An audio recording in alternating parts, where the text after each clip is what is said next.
Hey, everybody. Before we get to this episode, I want to share something about Sponsor CX. Here's the deal. I've been working in and around sponsorship for almost 30 years. And in those many, many years, I've seen teams and leagues and others really struggle with this super important revenue stream. That's because keeping your sales pipeline organized, your partner activations going, and your reporting all in sync for a bunch of partners can be brutal. Fortunately, that's where Sponsor CX comes in. And Sponsor CX is designed by experienced sponsorship pros, so you know they completely understand what's needed to succeed. With extensive capabilities, a simple-to-use interface, and built-in flexibility, Sponsor CX is the answer your sponsorship team has been waiting for to bring some order to the chaos that can be their jobs. But don't take my word for it. See for yourself. Head over to sponsorcx.com/podcast and click the request demo button in the upper right and let them know you heard about it on this podcast. You'll see pretty quick how Sponsor CX will supercharge your sponsorship team.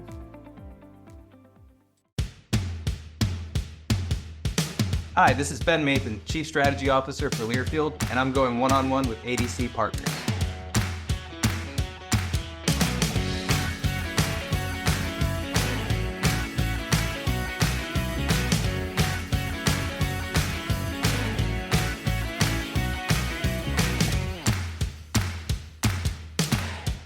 Hey, this is Dave Almy of ADC Partners, and thanks for checking out this latest episode of the Sports Business Conversations podcast.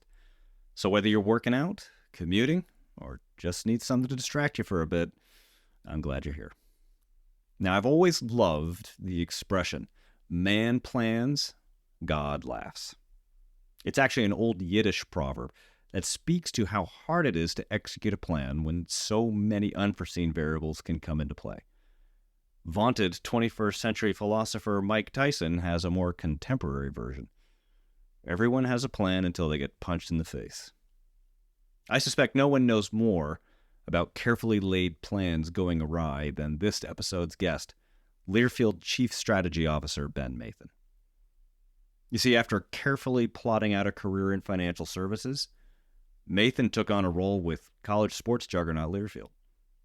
After carefully plotting out his role at the company, COVID exploded and emptied out stadiums, choking off Learfield's main source of revenue.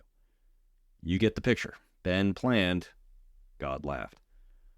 But through all that change and tumult, Mathan kept his eyes fixed on what he knew. College sports would always be popular to millions of people, and that Learfield was in the perfect position to benefit from all that passion.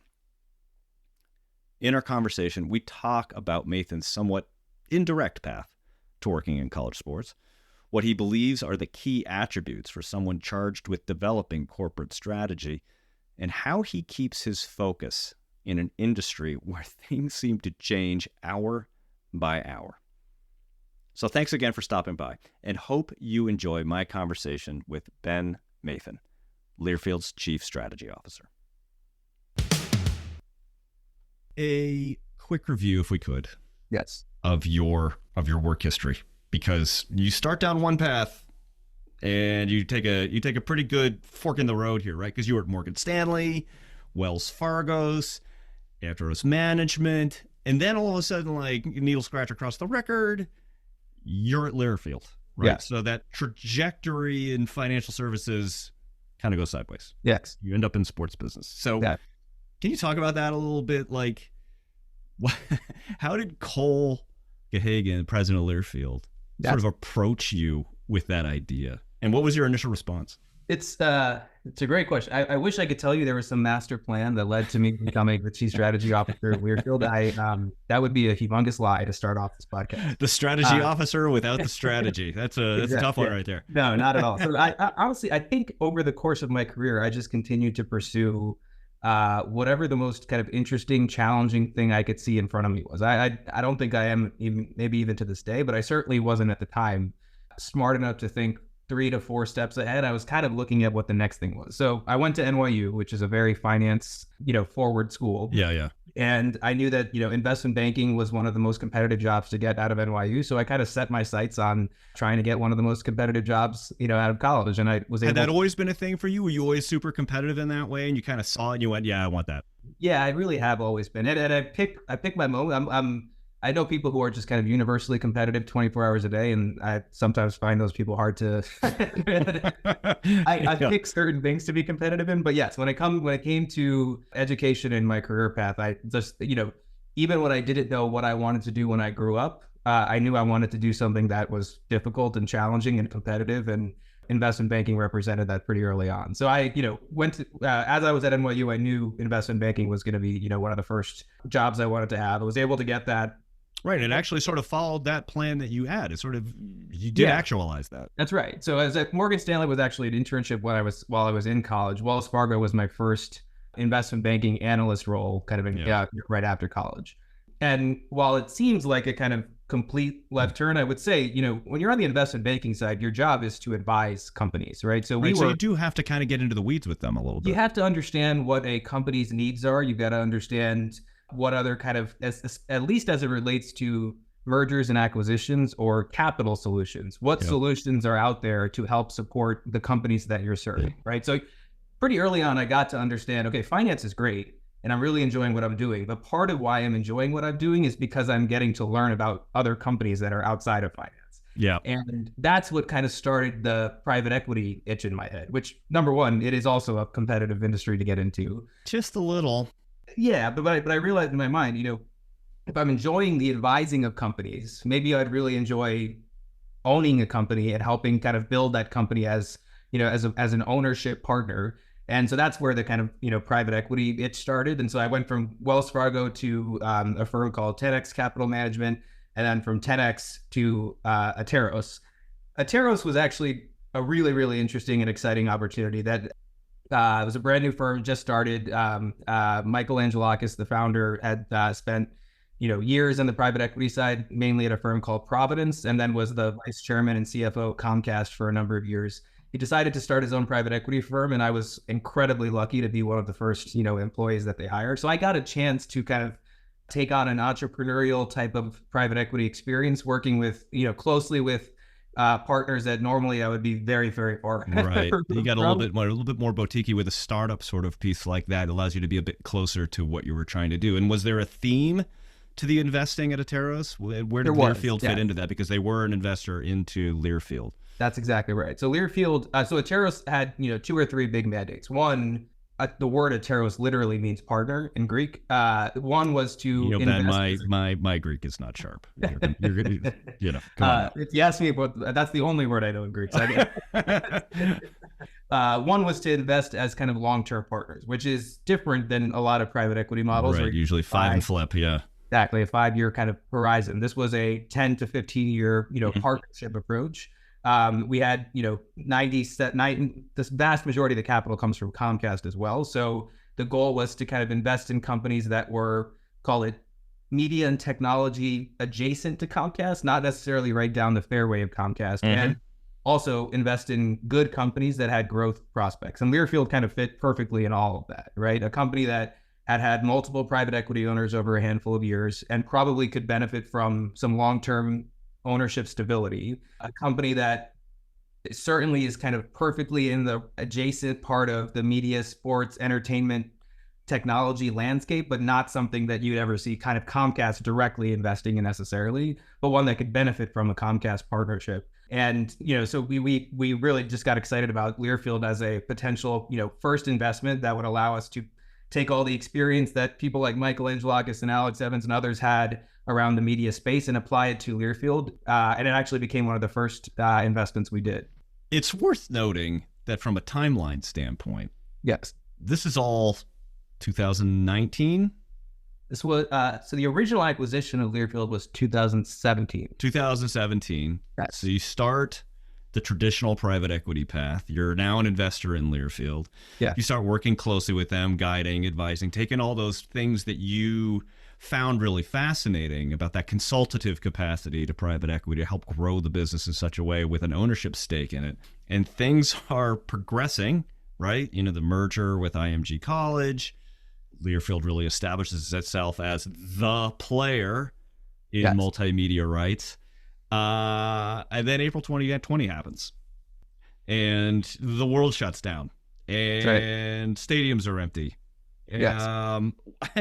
Was there like a, oh my God, what have I done moment at this point? Where was your thinking when this happened? And had you officially made the transition to Learfield at that point? So literally I went back and double checked. My offer letter from Learfield was April 1st, 2020, or April 2nd. So I literally changed roles in April of 2020. Perfect timing. Excellent. You're citing April as kind of now in hindsight, the timeline where we all kind of knew. But at the time, we knew there was a thing called COVID. I don't know that we knew how long and how impactful it would be on live sports and entertainment. So I knew I was making a career change during a time where something strange was going on in the world, but I don't think any of us knew how big of an impact it would have on, So as you fast forward a couple months, and then it becomes very, very clear pretty quickly. Yes. When you make that change from something like private equity, which is impacted by a monumental pandemic like that, but nowhere near what college sports experienced during that time. How did you maintain a level of optimism about the investment that had been, not only the investment that had been made, but your decision to then join the company as not just an investor, but as literally a true stakeholder? Yeah. So, listen, you'd asked this earlier that, Cole had just joined himself 3 or 4 months. Right. So Cole joined, I think, in January of 2020. Amazingly, I was at Atero, still part of the group that was, just getting to know him, helping him get to know the company. So I got to know Cole as this kind of person from Ateros who was helping him understand, the board's vision and things like that. And we just got to know each other and we really hit it off. And so thing number one was, I felt really confident in the vision that Cole was starting to lay out and the vision that we could execute on, at least in April of 2020, knowing that there was going to be some bumps to get there, but I still, felt pretty confident in our ability to, get past that. I think the two biggest things that that grounded me, I think, during that period, as chaotic and scary as it would be, especially those are like the easiest terms put against that period of time: chaotic and scary. Well, when you think you're just gonna go, dabble in getting a little light touch operating experience, and then the world turns upside down, you get scared pretty quickly. Yeah, no doubt. And the things that just grounded me were I fundamentally believe that college sports were not going to go away forever, right? And so, there are people who were working in industries that maybe felt like this industry might not survive 2-year, prolonged pause. I never felt like sports wouldn't survive the pause, right? Right. So that was kind of thing one. Then, if you believe that the industry will survive, you just got to believe, are you in the right position on the other end of that survival? And so, knowing that I'm in an industry that I think is going to survive, and we're a market leader in that industry, gives you at least the confidence to say we're going to be okay. I would also tell you that, when Cole joined, there were so many things we wanted to, and I'm sure we'll get into this, so many things we wanted to rethink about the business. And the one very, very, very, weird thing to say for me, but the one silver lining about COVID was that it kind of forced us to accelerate some of those differences in thought and say, hey, when there are less people in the stadium, how do you think about digital revenue as a component of a sponsorship? And in a strange way, that level of urgency kind of forced us to change faster than maybe we would have. You didn't have to convince people that change was necessary. I mean, change was happening to you. Yeah. There was no, maybe this is a good idea. This was, hey, survival's at stake here. There's nobody sitting inside the stadiums. We have to look at our business differently than we have in the past. And I remember that when we were working briefly together during that period of time, it was transformative for the company. And as you emerge from COVID, you were named Chief Strategy Officer. Yes. Why was that the right moment to take over that role? How did that come together for you? Because that's a lot, and we'll certainly get into college sports right now, which, that's a pretty significant role in a company that you joined not that long ago. Why was that the right time? Going through the pandemic, working as, alongside Cole, we had a kind of highly accelerated relationship building experience together, right? We got to understand what his strategic vision was, the way he thinks, and I think he did with me in a way that like everything in COVID, was magnified times 10. Right. And so, number one, most important thing for a chief strategy officer is to, in my opinion, to be fully in sync on the strategy of the CEO and the strategy of the board. And so I really, really quickly developed that with Cole, because I was lucky to have developed such a, personal relationship with him. I think strategy in a crisis is the first thing people throw away, right? It's the classic Mike Tyson getting hit quote, in the face. like everybody's got a plan until you get punched in the face. And I actually think that by kind of making a more intentional effort to say, we are establishing the strategy to be the leading media and technology company in sports. Yep. We have a chief strategy officer who's going to make sure that all of our business units continue to do what they're doing on a standalone basis, but are serving that integrated purpose as well. In some ways, kind of being that intentional about how committed we were to a strategy in a period of crisis, I think it really, really was impactful to the team and to us to say, like, being in a crisis is no excuse to not have a strategy. We've got to actually double down and commit to that. And I hope that that's what our team kind of felt in that moment. Did the vision change? I mean, it sounds crazy, right? Because COVID was such a transformative moment, like we talked about, for the business. But was the vision prior to COVID, like when Cole came in and you guys started talking about, hey, here's how I see this company going, did the strategy change that much, that sort of overarching strategy about media and technology as a result of COVID? Or did they kind of just make it the right time at the right place, even with something as crazy as COVID? I think it's definitely more the latter. It's the same strategy, but it created more urgency and acceleration around that strategy. Cole's, I think, his second month, he and I were talking, and he was presenting something to the company, and he referred to Learfield as what I'd said before, the leading media and technology company in sports. And that was the first time people had thought of Learfield in that vein. People knew Learfield as a big, trusted sales organization, a technology business. But to say that, no, the sum of those pieces is actually the leading media and technology company in sports was a big deal. COVID just helped, accelerate the need to actually make that vision more close to reality when you've got people not able to go to games, et cetera, and still wanting to have engagement with their favorite teams. It's such a monumental shift to, like you just hit the nail on the head. There's the vision of what Learfield was, like exceptional sales organization, working with college sports, and then to pivot, not forsaking the sales organization, because that's obviously critical to what you do day in and day out, but to pivot to this idea of media and technology. Obviously, you have a bunch of people internally going, okay, that's a totally different way to look at what we do. But, as we look down to what this company's going to be like in the next 10 years, that's the direction we're going to head. I'm also interested in what the reception has been externally from like university partners as you start to shift. How did they receive that coming from an organization that they knew as something slightly different? Yeah, I think it's been welcome. Right? And for the most part, I think it's taken some adjustment for people internally and externally to think of us that way. But as we do, and as we explain, that's not just an aspirational comment. We do have technology assets that are highly valuable and data assets that are highly valuable. People have welcomed that support. The other part about the whole industry, it's not just COVID that's happened. I'm sure we'll get into this. To have COVID and NIL happen at the same time, you have internal stakeholders and external stakeholders that are looking for solutions to problems they've maybe never had to solve before. And if there's ever a time to kind of demonstrate that you can be an expert beyond what you normally think of us as Learfield, like we can be an expert for your technology needs, your media needs. We've got an organization that you've only ever thought of for licensing and CLC that can actually demonstrate, and I can actually bring a technology solution for you called Compass that helps you with NIL.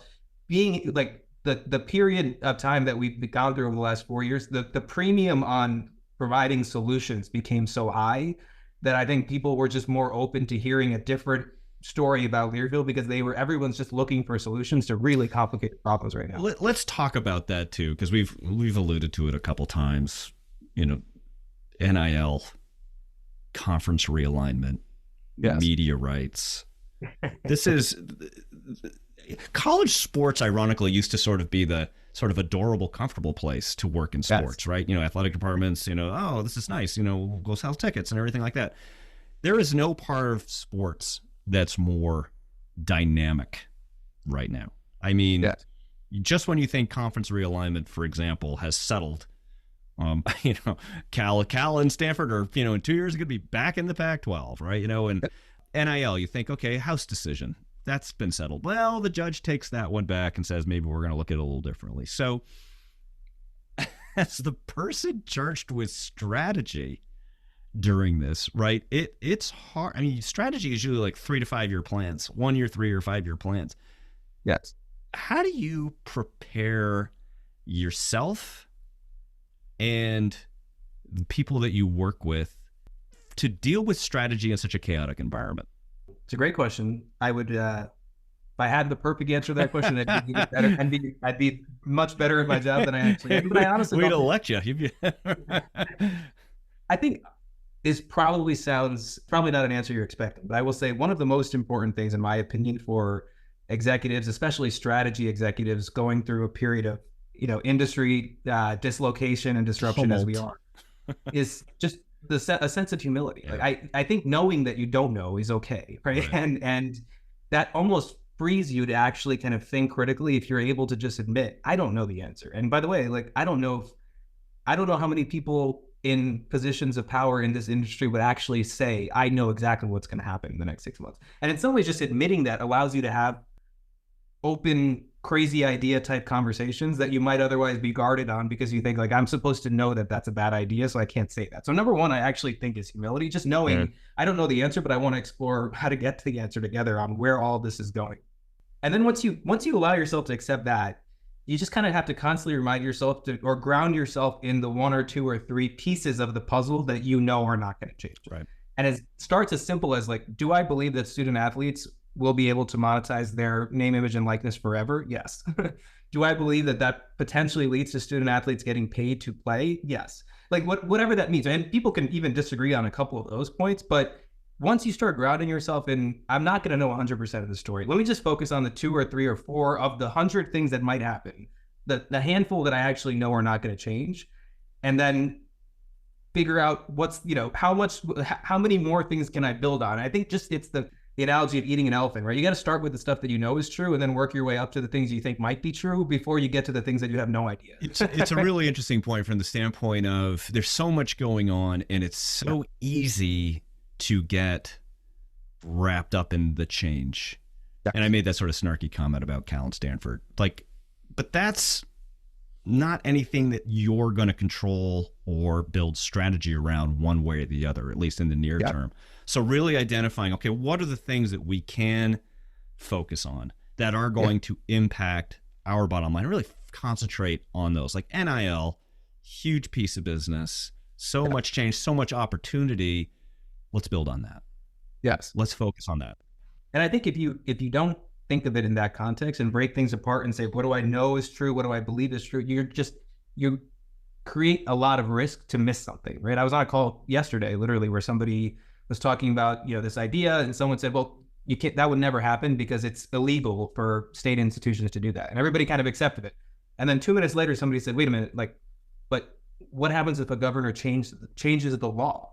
And everybody was like, oh yeah, wait a minute. It's like even just realizing and having the humility to say that you have to challenge the status quo, even things that you accept as kind of basic facts. In a world that's this disrupted, you kind of have to look at everything differently. Well, we'll never pay college athletes. It'll ruin amateurism. Well, clearly that's not going to be the case. I'm wondering if your background in private equity and financial services, did that perspective help you uniquely in this moment versus someone who maybe came up through college sports? Did that outsider's perspective help or hinder in these moments?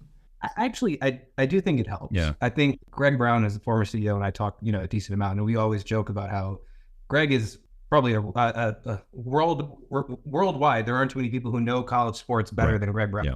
And yet Greg and I have thought about NIL for the same amount of time. Right. You guys are on an equal basis. There's certain things that are so disruptive that no one's an expert in right now. And that in some ways that allows you as an outsider to kind of, allow you to think differently. So yes, I think even from that basic level, it's been helpful to bring different thought when the world is so different. And then I also think private equity and investment banking to an extent really forces you to ask yourself, what do you have to believe for this thing to be true? Not how do I learn everything there is to know about this thing? Because on any given, deal that you're looking at, you've got 2 months to make a decision about whether or not to buy this company for the next 10 years or 5 years or whatever. Right. You're never going to know everything.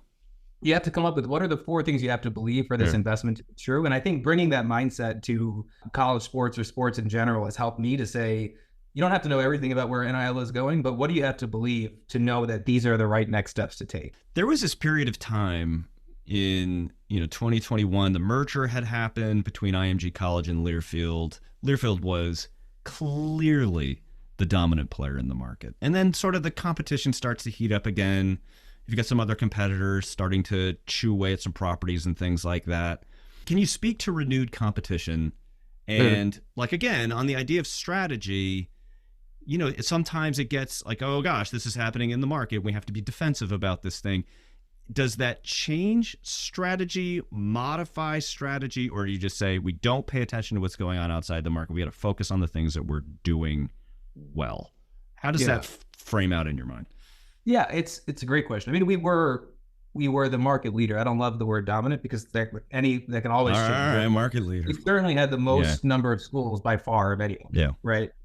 But we still had the same-ish number of competitors out there as we do today. Most of they're under different brands and under different names, but a lot of these competitors were still out there. Now they're maybe being a little bit more aggressive. But no, I don't think that competitors being more aggressive necessarily changes our strategy, which it might be, unless our strategy is never lose a school, have the most schools that you could possibly. If that's our strategy, then yes, competitors being more aggressive should change the way we approach the multimedia rights space. If our strategy is to be the leading media and technology partner to every school, sometimes that's not what the school is looking for. They might be looking for the most capital in that moment, or they might be looking for certain capabilities that we don't have. And so I hate to lose. We talked earlier about my competitive nature, but I'll tell you, I hate to lose when it's losing inside of the strategy we believe in, losing because somebody's prioritizing something that we are not as good at or we're not going to do, like pay the most every time, is a different type of loss, and I hate it regardless. But I don't think that it changes our strategy from that standpoint. The last thing I'd say on that real quick is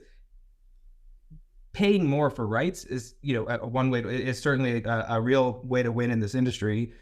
The value that schools need to find is more than any one MMR provider is going to solve on any given renewal deal, right? And so that's why I just fundamentally believe that we've got to focus on creating solutions for that big problem. Because if we can do that, I think schools will look at us and say, maybe somebody else would have paid me a little bit more guarantee dollars or whatever, but Learfield's offering me a solution to my biggest problem. And my biggest problem wasn't X percentage more on rights fees. My biggest problem was this, and like NIL and how to solve paying salary cap and stadium renovation. Like, we need to be in the business of providing solutions, and I think the rest will solve itself. And so I think it's fair to say, right? Sometimes you touched on it from the standpoint of if a school is just looking for the maximum amount of dollars that they can generate from multimedia rights, that might not necessarily fit with where you see the future of this industry going. And they may not be the school that's going to be able to help you develop that expertise, that level of skill set, and exploit the full range of the products, services, capabilities that you're bringing to the table. Is that a fair assessment?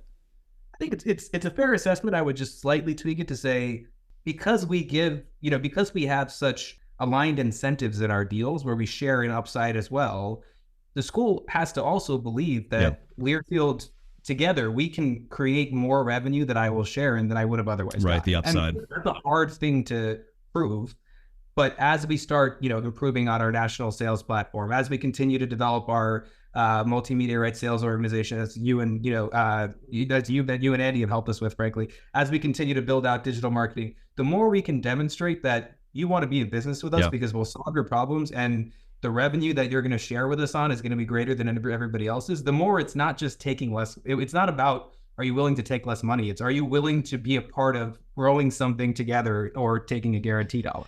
Do you think you're also seeing a change in college leadership too? And I'm always struck by folks at the commissioners for the conferences, right? You got Brett Yormark, right, for leading the Big 12. I mean, he's willing to try anything to give his conference, right? You talk about naming rights for the conference, games in Mexico. I saw a quote by Tim Pernetti, who's now at the American, saying he wants to take big swings, right? This is not your grandfather's commissioner, right? These are aggressive, seasoned executives who are, they see the dollars involved. So how, and this filters down, not, I just use examples from the commissioner's office, but I mean, this filters down to sort of this new generation of ADs and things like that. More sophisticated, because the money's more sophisticated. So how does that type of administrative leader impact you on a day-to-day basis? Do you then have to be more dialed in to what it is they're trying to do? Do you have to, are they more receptive to the kinds of things we've been talking about on this podcast? How does that react to what you do on a day-to-day?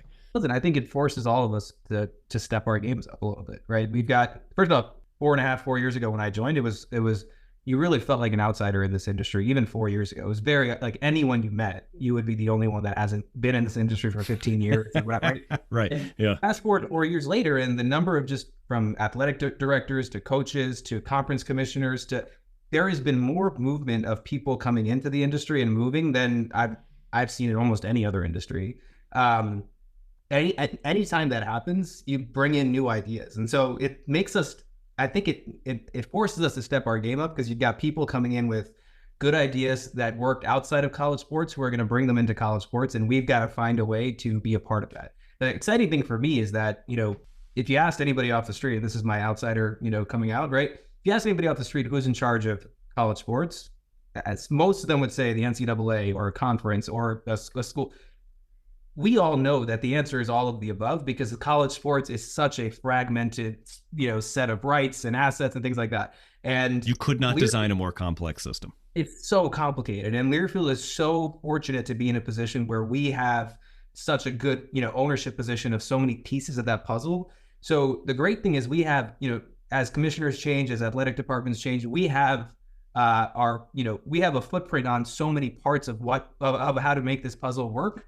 But we've got to also have, take that as a responsibility to be partners with them and figure out a solution together, because it's going to be hard. It would be hard to solve something without people like Learfield in the mix, but that comes with a responsibility of actually, helping them think differently. Yeah, it's funny, right? It's not just media and technology. Those are obviously the lead on how you go to market, but there's almost this greater pressure on thought partnership.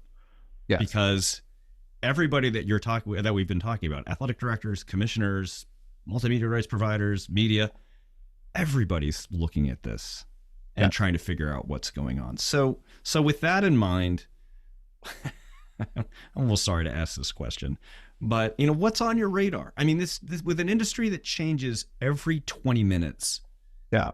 Where are the issues and opportunities that, as the guy charged with strategy, what's keeping you up at night, man? I mean, other than everything.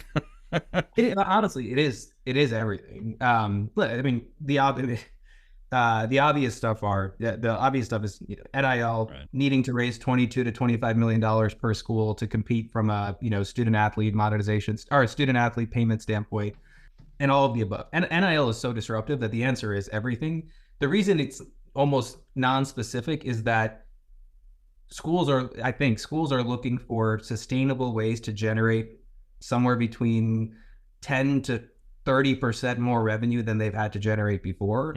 And how they get there is kind of it's varying right now. And so to me, it's not, there's no one thing. It's how does Learfield position itself to be the best partner to solve that revenue gap? Not for 1 year, but to solve that revenue gap on a permanent basis. And that, there's no one silver bullet to get there, but what keeps me up at night is making sure Learfield can provide the right solutions to fill that gap as much as possible. And it's beyond just, hey, give me more money for my multimedia rights, right? Yes. It's that might be part of it, but the long-term play is so far beyond that. And it feels like that's what you guys are designing for.